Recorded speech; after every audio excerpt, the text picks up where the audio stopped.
სამწუხაროდ გამართდა ჩვენი ვარაუდი, გუშინ გახდათ აკვეთი ღონისძიების განხილვის სხდომა რუსთავში, სადაც მოსამართლემ მიიღო უპრეცედენტო და ურთიერთგამორიცხველი სრულიად უკანონო და გაუგებარი გადაწყვეტილება.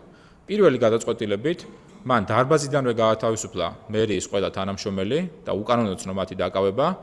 შემდეგ გამოაცხადა 2 საათიანი შესვენება და 2 საათიანი შესვენების შემდეგ მიიღო ასევე თავის მიერ მიღებული გადაწყვეტილების საპირისპირო და საწინააღმდეგო გადაწყვეტილება, დარბაზშივე დააკავა და დააპატიმრა 4-ვე ბრალდებული. საპრეზიდენტო არჩევნებთან ერთად საბოლოოდ ჩაბარდება ის უბედურება წარსულს, რასაც ნაციონალური მოძრაობა და ხაზინის ქურდობა ერქვა ამ ქვეყანაში. და იმიტომ არის გაწიწმატებული ბატონი უგულავა, თქვენ რა გონიათ? რა გონიათ თქვენ? სად მიდის ეს ყველა კვალი? ეს 48 მილიონი ლარი როგორ დაიხარჯა? და თქვენ გონიათ რომ ესეთი მიამიტია გამოძიება, რომ ეს ყველაფერი ესეთ თეთრ-ძაფებით არის ნაკერი? და თქვენ გონიათ რომ იმ 730 ადამიანი, ის 730 ადამიანი, ვიზეც იყო ეს კრედიტ ბარათები გაცემული.